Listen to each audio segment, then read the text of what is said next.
Vamos a seguir con la lectura de David Hume, con la última parte de la investigación sobre el conocimiento humano.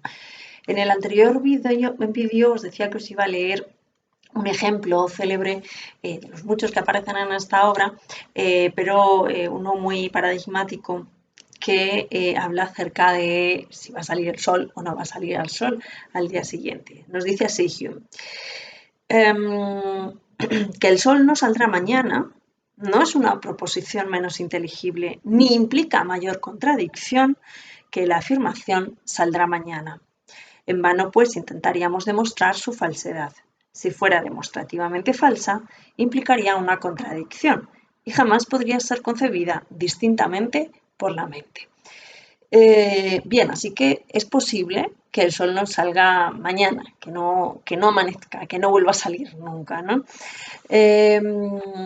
Bien, para entender esto, ¿qué es lo que tenemos que hacer? Recordar aquella geografía de los contenidos de la mente que nos había propuesto Hume. Nos decía que por un lado teníamos las relaciones de ideas y por otro lado teníamos las cuestiones de hecho.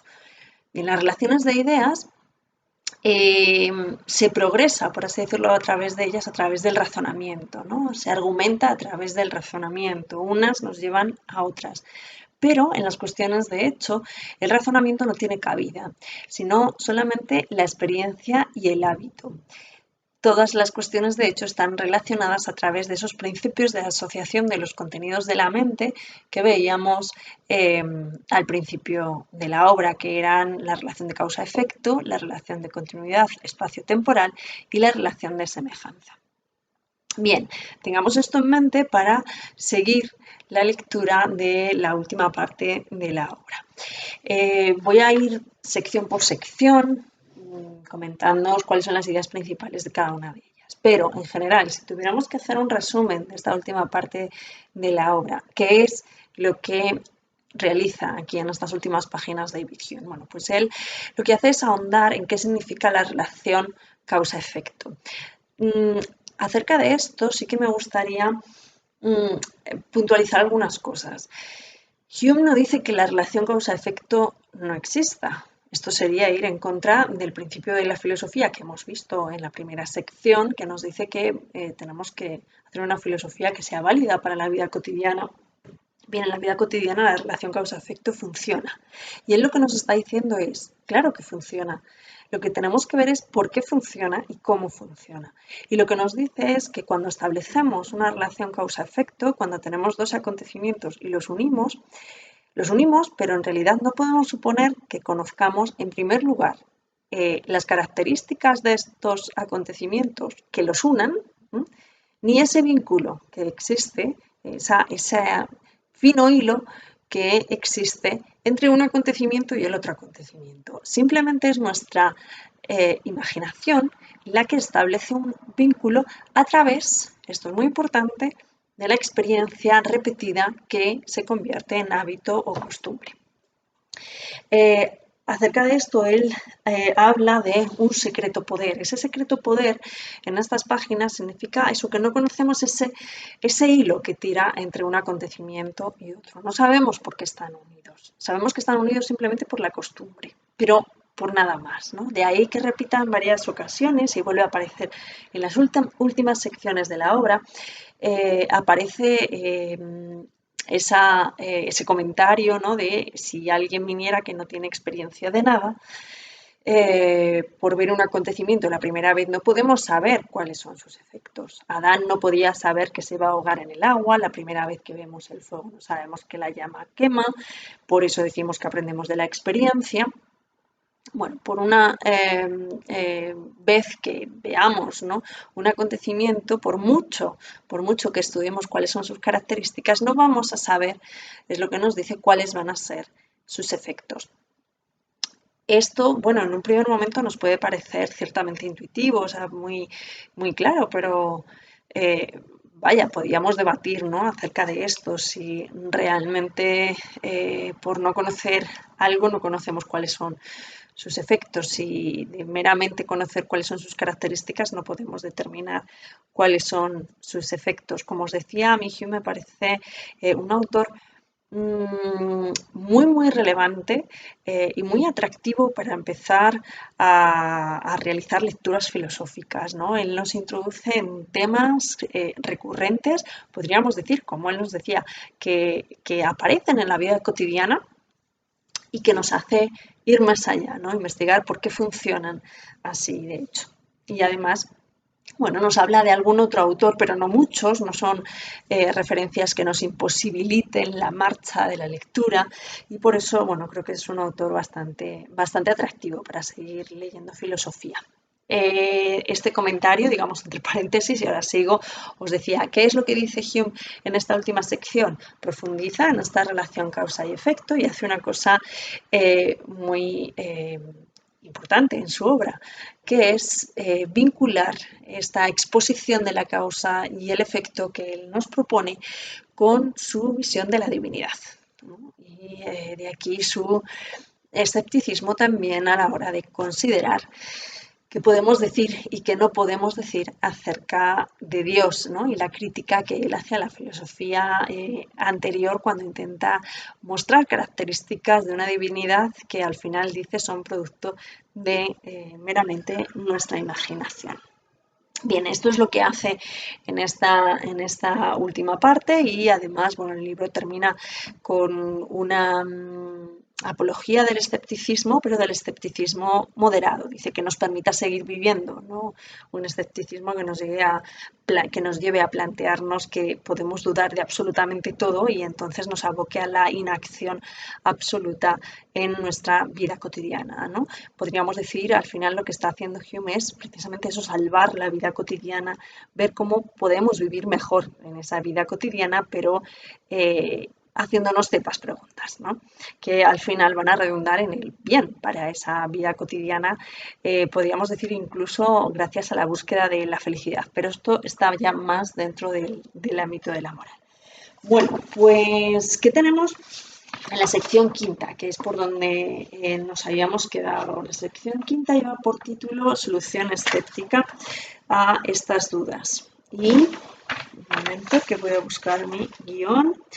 Eh, bien, en esta sección quinta sigue hablando de la relación causa y efecto y es en este momento donde se introduce ese concepto que os comentaba del secreto poder. No conocemos ese secreto poder que une el acontecimiento A causa del acontecimiento B, que es su efecto.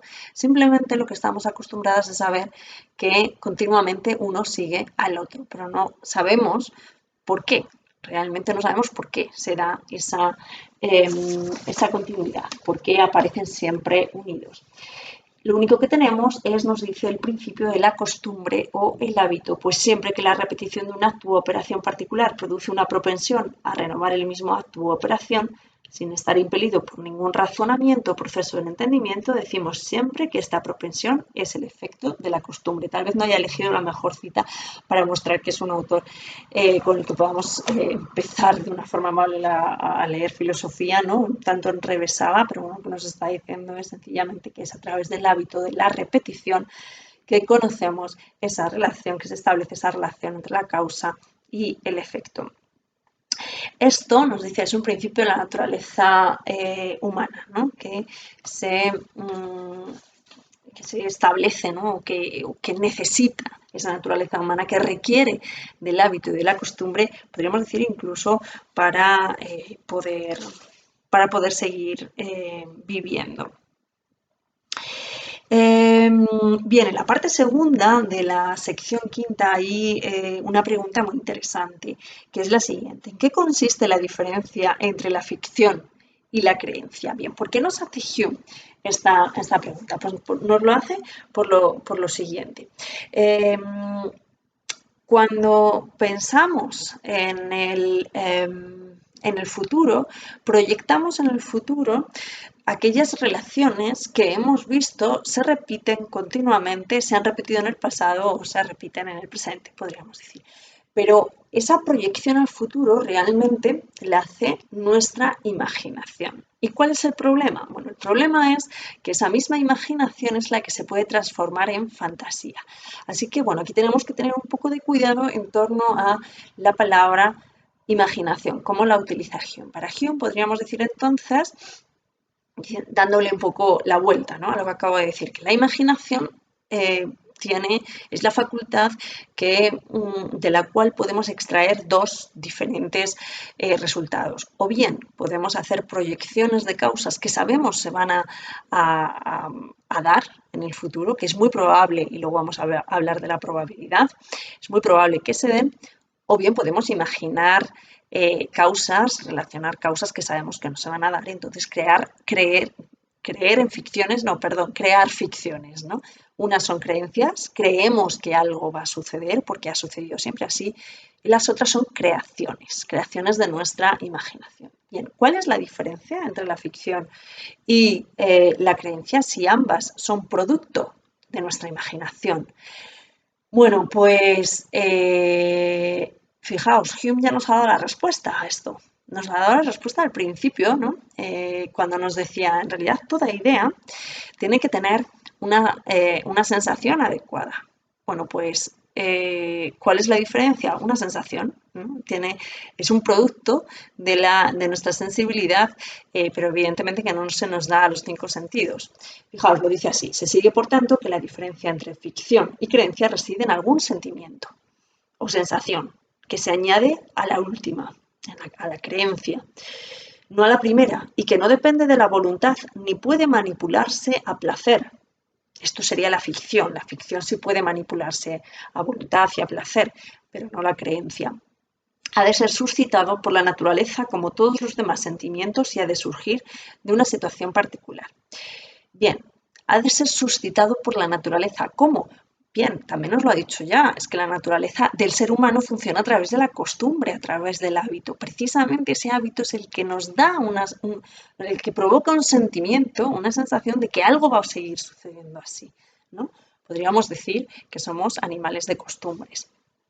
Y además, esto es así para el ser humano, pero no solamente, porque va a dedicar una sección a los animales que también, perdón, a los animales no humanos, que también se rigen por el principio de causalidad, también son capaces de aprender a través de la causalidad. Bien, pues somos capaces de diferenciar entre la ficción y la creencia porque se añade un sentimiento.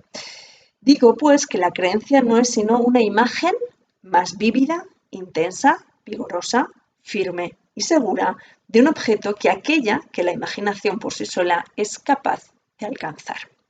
Dicho lo cual, hagamos un recordatorio de cuáles son las facultades de la mente, por así decirlo, en Hume. Son 3.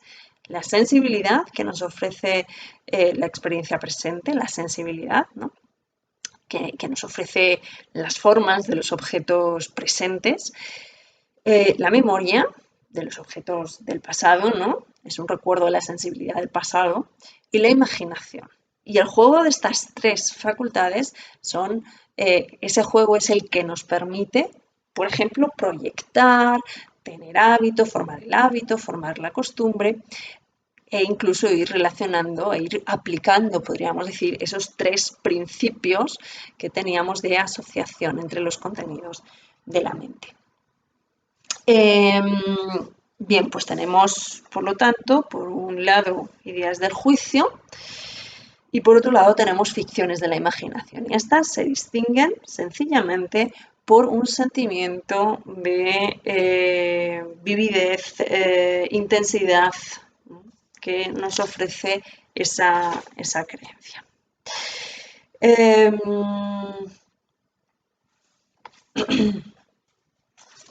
Bien. En esta sección quinta aparece otro término muy interesante que, bueno, para el que quiera profundizar un poquito más en Hume también ha traído bastante, ha dado mucho que hablar, ¿no?, que es la armonía preestablecida. ¿Qué quiere decir esto? Bien, Hume no hace como hacía Descartes al inicio de ese método que nos iba a llevar a las certezas absolutas, que era dudar acerca de la existencia del mundo exterior. Hume no lo hace, Hume no duda acerca de la existencia del mundo exterior. Bien al contrario, lo que nos dice es que tenemos impresiones, ¿no?, de esos objetos que el mundo exterior nos ofrece. Y tenemos representaciones que son realmente el contenido de nuestra mente. Bien, dicho esto, tenemos dos planos. Tenemos, por un lado, esas representaciones, ¿no?, que eran, decíamos, las llamábamos impresiones. Son contenidos de nuestra mente que van a poder relacionarse entre ellas a través de esos principios de asociación de la imaginación. Por un lado tenemos esas representaciones y la mente lo que hace es trabajar con las representaciones. Y por otro lado tenemos los objetos exteriores. Y claro, Hume lo que nos está diciendo es el principio de causalidad es un principio de asociación de la imaginación.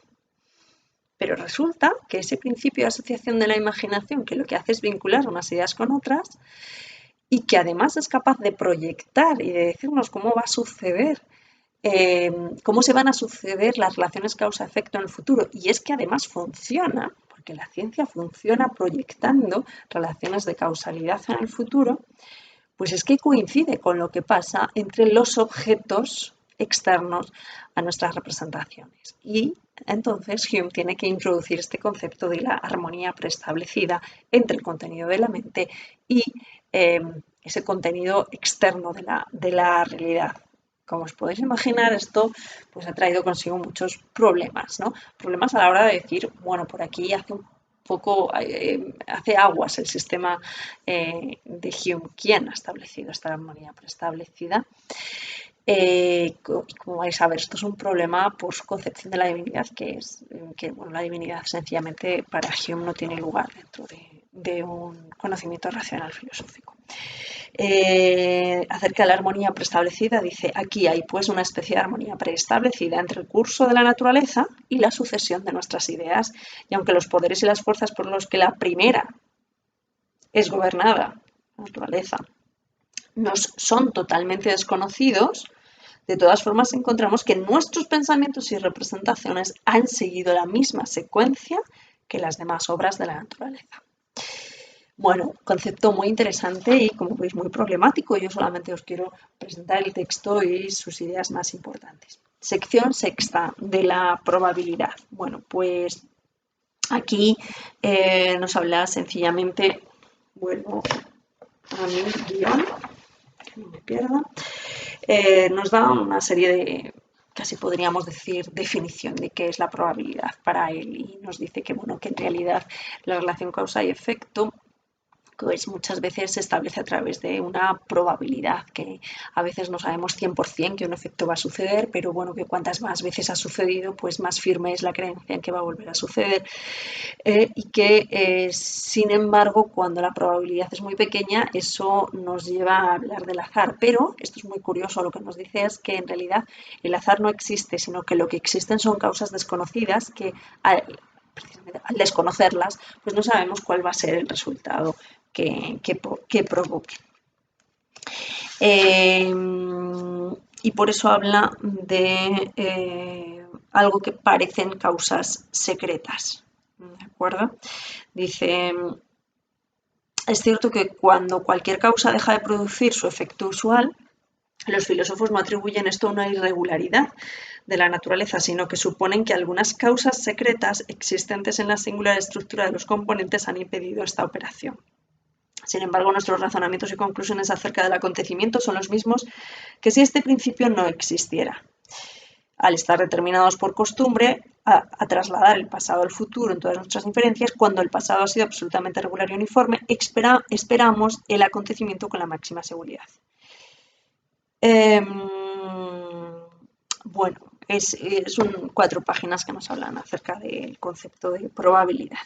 Bien, la sección séptima es muy importante porque es en la sección en la que aparece, lleva por título de la idea de conexión necesaria, y es en la que aparece esa duda acerca de que, bueno, duda no, seguridad, ¿no? Con la que Hume nos dice que, bueno, que en realidad no conocemos ese hilo que tira, que vincula la causa con su efecto.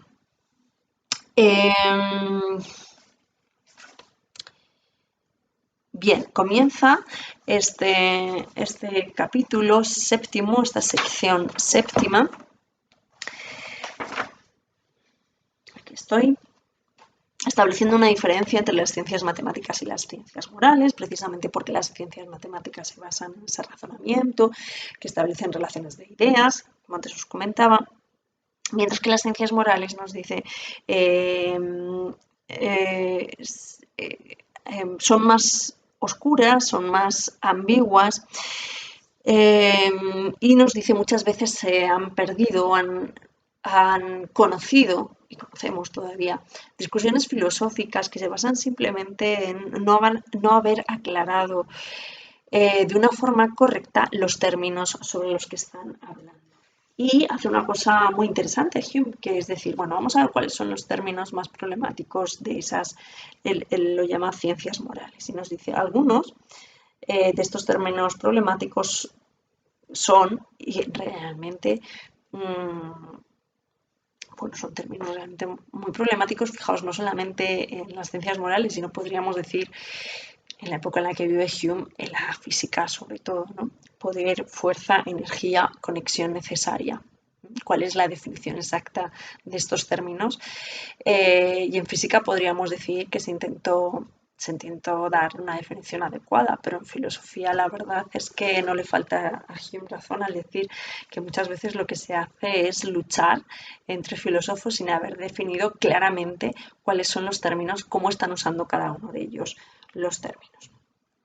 Hume se detiene en el término de idea de fuerza o de conexión necesaria, ¿no? Sobre todo en esta idea de conexión necesaria entre dos acontecimientos. Y bueno, pues por lo que os he dicho antes, lo que hace es evidentemente criticar este concepto de conexión necesaria, porque es, digamos, un sinónimo, él lo utiliza como sinónimo de causa.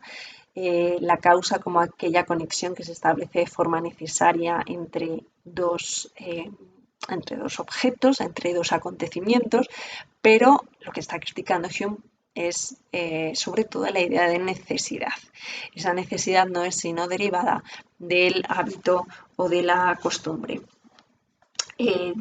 Así dice, por consiguiente, en cualquier caso determinado de causa y efecto no hay nada que pueda sugerir la idea de poder o conexión necesaria, y para esto tenemos que, por así decirlo, retomar eso que nos decía al principio de la obra y buscar cuál es la sensación que me lleva a una idea, ¿no? Entonces, la idea de conexión necesaria, ¿dónde vemos reflejada la necesidad? ¿Dónde está la necesidad? ¿Qué sensación tiene la necesidad? Y nos dice ninguna, lo que tenemos es la costumbre o el hábito de que dos acontecimientos se han sucedido siempre.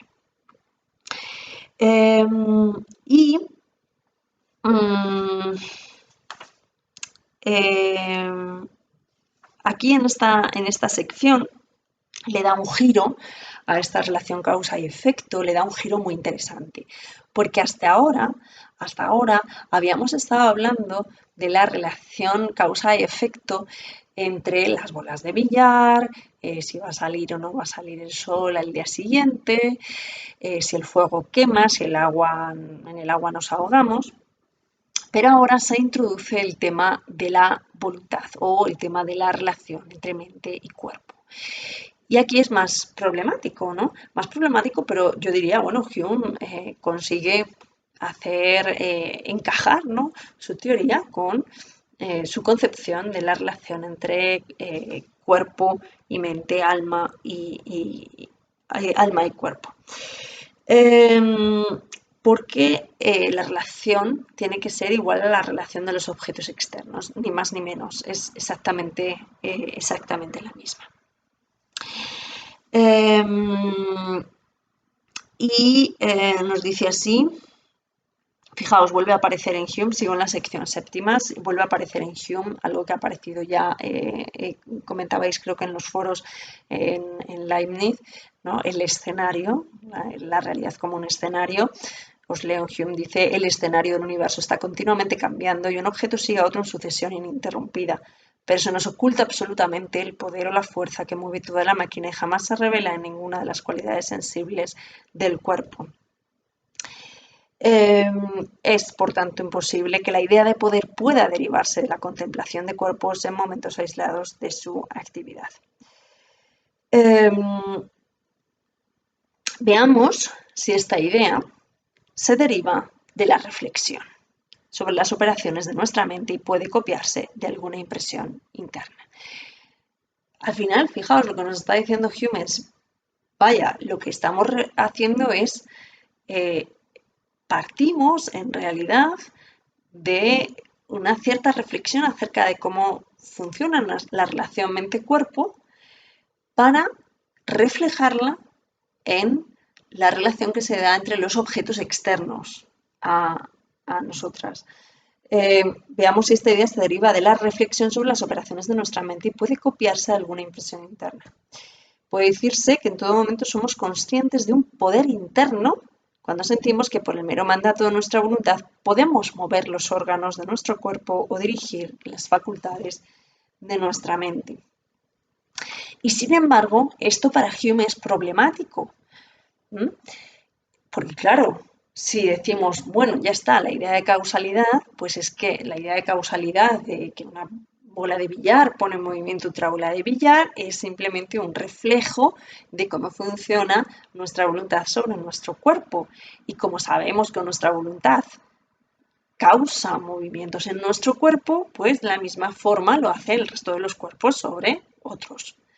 Y Hume dice, no, pero es que esto no es así. Es que nuestra voluntad tampoco mueve nuestro cuerpo. Y aquí viene, por así decirlo, lo realmente interesante, ¿no? Esto se está poniendo cada vez más, llama nuestra atención, porque es que ahora está hablando de cómo funcionamos, ¿no? Cómo funcionamos como seres humanos. ¿Hay en toda la naturaleza algo más misterioso que la unión del alma y cuerpo? Bueno, para Hume, no os lo voy a leer todo, aunque me gustaría. Lo que termina diciendo es que bueno, igual que no podemos mover montañas, ¿no? Que parece bastante evidente que con nuestra mente no podemos mover una montaña, pues que de la misma forma no es tan evidente que podamos mover nuestro cuerpo, que la conexión entre causa y efecto de nuestra voluntad no es para nada algo tan sencillo como ser conscientes de ella. ¿Por qué? Porque tendríamos entonces que poder explicar porque no somos capaces de mover todos los órganos del cuerpo con la misma autoridad, aunque no podamos asignar más razón que la experiencia para explicar una diferencia tan notable entre un caso y otro. Por favor, al leer estos textos, tenemos que leerlos en el siglo XVIII.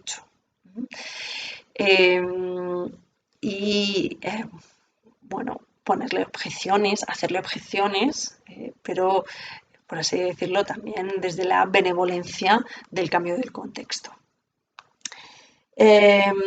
¿Cómo explicar, por ejemplo, que dice un hombre repentinamente aquejado de perlesia, en un pie o en un brazo que recientemente ha perdido esos miembros, al principio suele intentar moverlos y emplearlos en sus funciones habituales. En este momento es consciente de su poder de dominar tales extremidades. Pero esto es un engaño, porque ese ser humano, ese hombre ya carece de esas partes de su cuerpo. En tercer lugar, dice, la anatomía nos enseña que en realidad el objeto del inmediato poder de nuestra mente no son los órganos de nuestro cuerpo, sino un montón de músculos y nervios y espíritus animales, nos dice. Así que no es tan claro que a través de la reflexión que hacemos de el poder que nuestra mente tiene sobre nuestro cuerpo podamos reflejarlo en la relación que se establece entre las causas y los efectos fuera de nuestro propio cuerpo.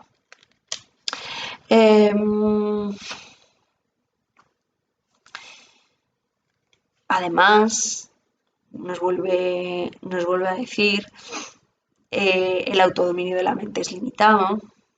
de la misma forma que es limitado el dominio del cuerpo.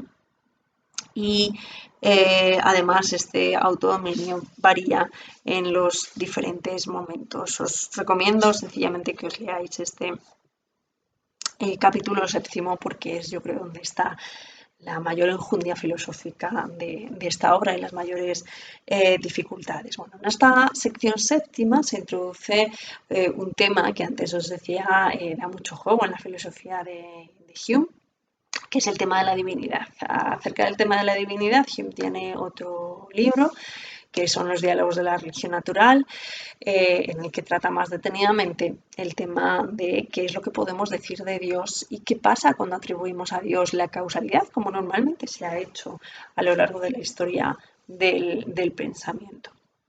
Bueno, pues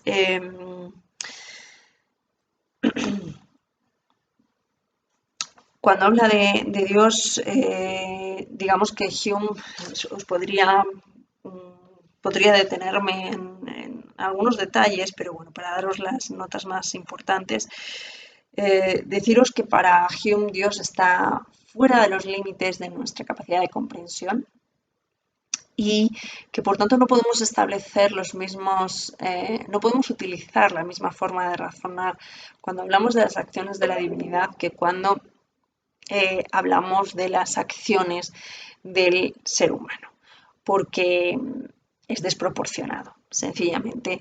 Y realmente nos dice cuando atribuimos a Dios ciertas características, lo que estamos haciendo es dar alas a nuestra imaginación. Él llega a utilizar esta expresión, ¿no?, de dar alas a nuestra imaginación.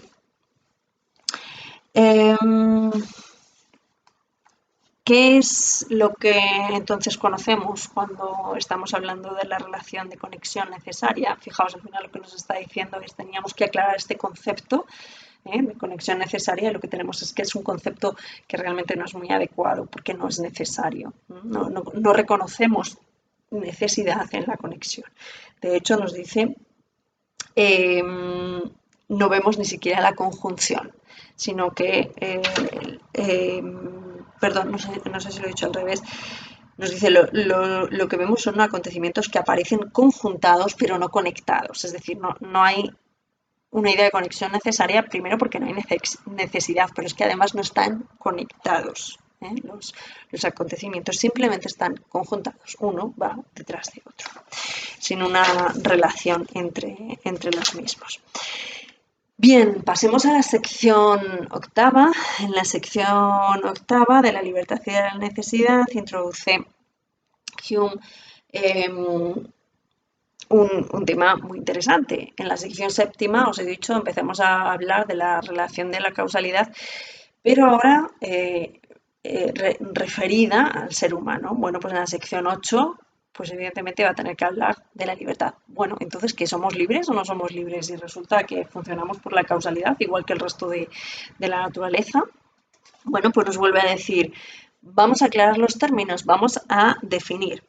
Y aquí lo interesante es que, bueno, nos da una serie de definiciones y que debería haberme yo buscado aquí está, que es la definición de libertad, lo cual es bastante a agradecer. ¿Qué es libertad? Nos dice hacia el final de la sección octava, bueno, final de la parte primera de la sección octava. Solo podemos entender por libertad el poder de actuar o de no actuar de acuerdo con las determinaciones de la voluntad. ¿Qué nos viene a decir Hume? Nos viene a decir que la historia de la filosofía se ha liado a discutir en torno a la libertad y la necesidad, pero que en realidad cada uno estaba hablando de una cosa porque no se habían puesto de acuerdo en los términos. ¿Qué es lo que reconocemos cuando hablamos de actividades humanas? Bueno, pues lo que conocemos es que la historia nos ha mostrado que las actividades humanas son muy semejantes, que al final en todas las culturas pues aparecen los mismos principios, los mismos deseos, las mismas motivaciones. Entonces, bueno, pues parece que actuamos siguiendo unas pautas, ¿no?, muy similares en todas las culturas, en todos los momentos históricos y que por lo tanto hay cierto principio de uniformidad, de nuevo, ¿no? Que si en la naturaleza veíamos que había una uniformidad, pues es que resulta que en la historia humana también hay cierta uniformidad. Y que además esto nos da un criterio para saber lo que es falso y no es falso en cada momento histórico o puede ser falso en cada momento histórico. Muy interesante esta sección. Yo le pondría muchos peros. Yo quiero defender esto, en mi opinión, ¿eh? Paréntesis. Me gustaría defender, dejar un resquicio para al menos cierta libertad. Os lo preguntaría, ¿cómo? ¿Cómo? O sea, leed la sección octava, es, digamos, está tan perfectamente delineada que es muy difícil defender un resquicio de la libertad y sin embargo yo creo que incluso Hume lo deja. Eh, pero bueno, él lo que dice es que efectivamente el ser humano funciona igual que el resto de la naturaleza, a través de una serie de causas, motivos, y que si conocemos los motivos vamos a saber cómo se va a actuar siguiendo esa relación de causalidad de los motivos que vamos persiguiendo.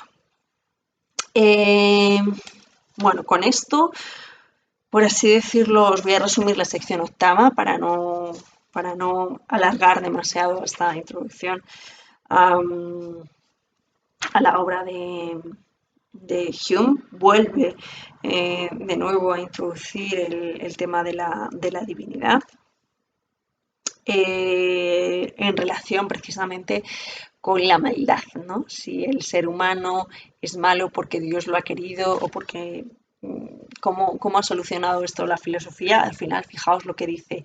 Hasta ahora se ha visto que excede todo el poder de la filosofía al reconciliar la indiferencia y contingencia de las acciones humanas con la previsión o defender el carácter absoluto de los decretos divinos y, sin embargo, librar a la deidad de ser autora del pecado. Excede a todo el poder de la filosofía. No nos enredemos en estas cuestiones, es lo que nos está diciendo Hume. No merece la pena, porque no tenemos pautas para dirigir esta disquisición. Bien, sección novena de la razón de los animales. Aquí, como os decía, nos comentaba que en los animales también tenemos esa relación que se establecen, esas relaciones causa-efecto, que ellos, los animales no humanos, esto añadido al siglo XXI, son capaces de aprender de la experiencia porque su imaginación también tiene ese principio de asociación en el contenido de la mente. Y además, dice, los animales también, los animales no humanos, tienen instintos. Bien, la sección décima de los milagros. Pues los milagros, ya por deducción podéis imaginaros lo que nos va a decir Hume, que no existen, porque rompen la experiencia. Bueno, da varios motivos, ¿no? Nos dice, siempre ha habido muy pocos seres humanos, muy pocas personas que nos den cuenta de los milagros. Hay más personas que nos dan cuenta de que los milagros no existían. En realidad hay más motivos. Bueno, llega a decir que los milagros los cuentan normalmente pueblos bárbaros que han tenido siempre, ¿no?, esa posibilidad de existencia en los pueblos bárbaros y, digamos, la razón más filosófica de por qué no existen los milagros nos dice porque los milagros tendrían un fundamento en el asombro, ¿no? Harían uso de la capacidad del asombro del ser humano, pero si realmente la naturaleza hubiese querido que siguiéramos el asombro en vez del sentido común, hubiese roto todo el principio de la experiencia, hubiese roto el que pudiéramos guiarnos por la experiencia. Entonces es contraproducente realmente que existan los milagros. Bien, la sección 11 se llama de la providencia y de la vida futura. Es una sección muy interesante porque Hume toma el papel de Epicuro y bueno, le defiende una cierta forma de hacer filosofía, haciendo el papel de Epicuro. Bien, ¿por qué hace esto? ¿Qué pasa a nivel moral cuando negamos que existe o que la divinidad puede tener un cierto papel a la hora de dirigir nuestras empresas, nuestras actividades, ¿no? ¿Qué pasa? Dice, no pasa nada.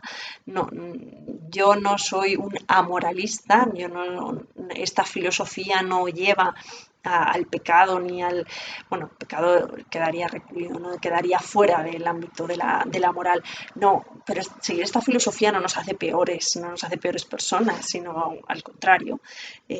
No podemos pensar que la justicia se distribuye en un mundo futuro, sino que tenemos que pensar que realmente se distribuye en este mundo. O sea, que lo que hace es precisamente fundamentar una moral de, del presente no es una moral fundada obviamente en una vida futura. Y bueno, termina el libro, la sección 12, hablándonos, como os comentaba, acerca de la filosofía académica o escéptica, y rechaza ser un escéptico extremista, porque eso nos llevaría a negar la realidad, a negar la posibilidad de acción, pero dice que un escepticismo moderado es el adecuado para dirigir nuestras vidas.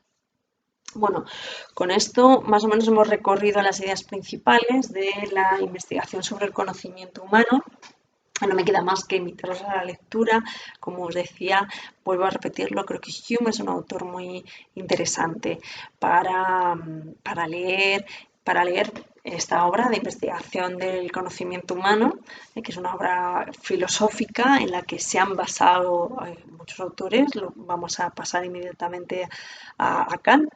Antes vamos a ver a Rousseau, pero luego vamos a pasar a Kant, y Kant no se puede entender de muchas de las ideas que hay aquí expresadas de una forma, realmente creo que para la enjundia filosófica que tienen, de una forma muy sencilla. Aparte de esto, como os decía, Hume también tiene una serie de ensayos, que es un género que dominaba a la perfección. Y bueno, por lo que se refiere a Hume, lo dejamos aquí.